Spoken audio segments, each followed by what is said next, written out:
नमस्कार मित्रों, प्रयागराज एकेडमी के YouTube चैनल पर आप लोगों का हार्दिक स्वागत है। आज हम आपके सामने फिर से एक बार करंट अफेयर्स लेकर आए हुए हैं। तो चलिए देखते हैं आज का हमारा पहला प्रश्न क्या है। तो आज का हमारा पहला प्रश्न है, हाल ही में डिस्कवरी के sports channel euro sports India ने किसे अपना ब्रांड एम्बेसडर चुना।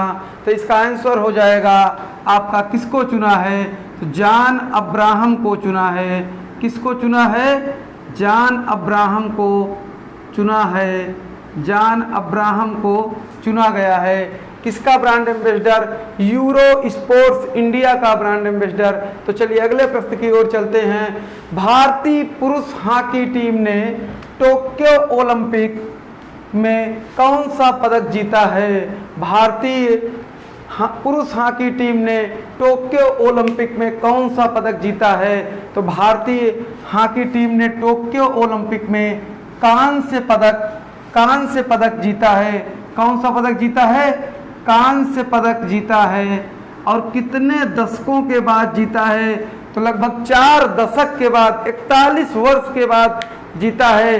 भारत ने 5-4 से जर्मनी को ये मैच हराया। और आप समझ रहे हैं कि कितनी ही ज़्यादा भारत के लिए ये जीत जरूरी थी। 4 दशक के बाद ओलंपिक में मेडल जीता है।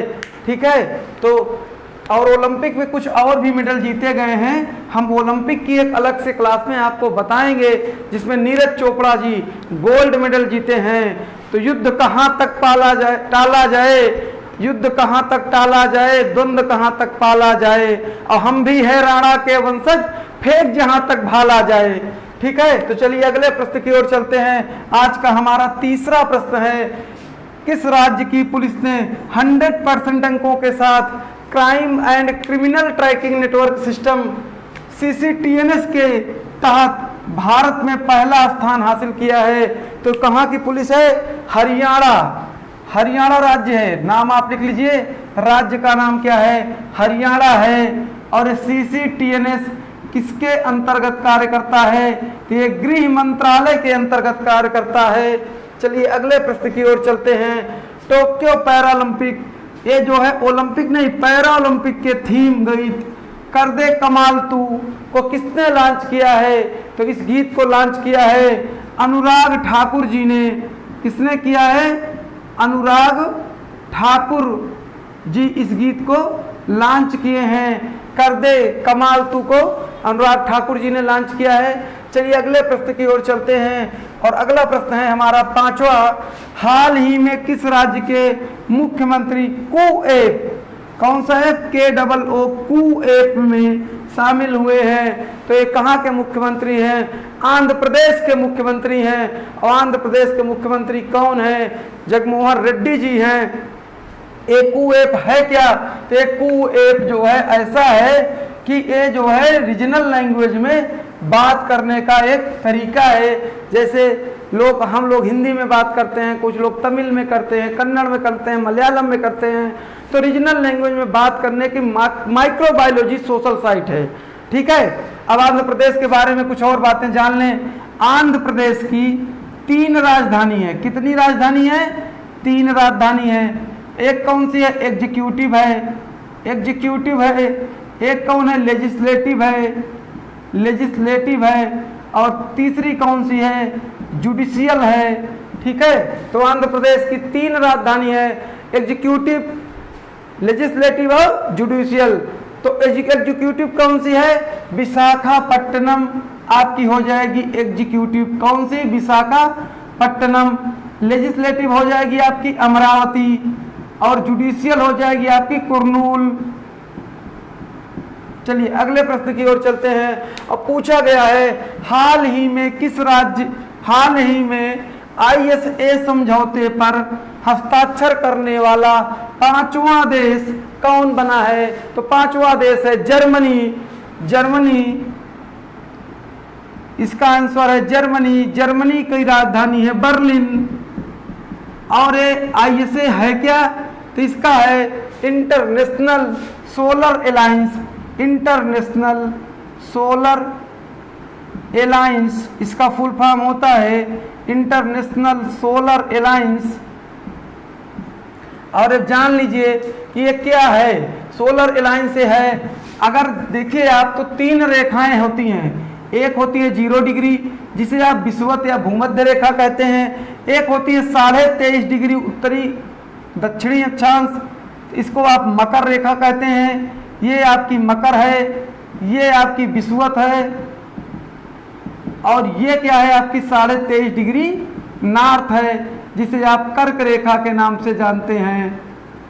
हमने आपको एक ट्रिक के माध्यम से याद कराया था। इन तीनों रेखाओं को 2 बार काटने वाली नदियों के नाम आप वीडियो में जाके देख सकते हैं कि कौन कौन सी नदी हैं जो इन तीनों रेखाओं को 2 बार काटती हैं। तो इनके बीच में पड़ने वाले देश 23.5 डिग्री उत्तरी से 23.5 डिग्री दक्षिणी के बीच में सर्वाधिक सूर्य तप यहीं पर रहता है। तो ऐसे देश इस समझौते पर सिग्नेचर कर रहे हैं, ठीक है, जिससे प्राकृतिक रूप से, नेचुरल रूप से हमें एनर्जी मिल सके। तो चलिए अगले देखते हैं, अगले प्रश्न की ओर चलते हैं। हमारा अगला प्रश्न है, हाल ही में भारत सरकार ने देश भर में कितने खेलो इंडिया केंद्र स्थापित करने का निर्णय लिया है? तो कुल कितने खेलो इंडिया केंद्र स्थापित करने का निर्णय लिया है? 1000। कितने? 1000। अगले प्रश्न की ओर चलते हैं और अगला प्रश्न है, हाल ही में अमेरिका ने किस देश को हथियार की मंजूरी दे दी है? हथियार बेचने की मंजूरी दे दी है। तो देश का नाम आप लिख लीजिए, ताइवान। कौन सा देश है? ताइवान। पूछा गया है, हाल ही में कहा IBM international business machine software lab स्थापित करेगा? IBM कहां पर सॉफ्टवेयर लैब स्थापित करेगा? तो उत्तर हो जाएगा आपका भारत में। कहां पर? केरल में। और आप जानते हैं कि केरल में मोनोजाइट खूब मात्रा में पाया जाता है। और साथ ही साथ एक बात और जानते हैं, केरल के जो तट है उस तट को हम लोग किस नाम से जानते हैं? मालाबार तट के नाम से जानते हैं। यहाँ के मुख्यमंत्री P विजयन जी हैं, ठीक है। चलिए अगले प्रश्न की ओर, और आज का आखिरी प्रश्न है, देखते हैं क्या है। तमिलनाडु के किस मंदिर में तमिल अर्चना योजना शुभारंभ हुई? तमिलनाडु के किस मंदिर में तमिल अर्चना योजना शुरू हुई? तो मंदिर का नाम आप लिख लीजिए, कपालेश्वर मंदिर है। कौन सा मंदिर है?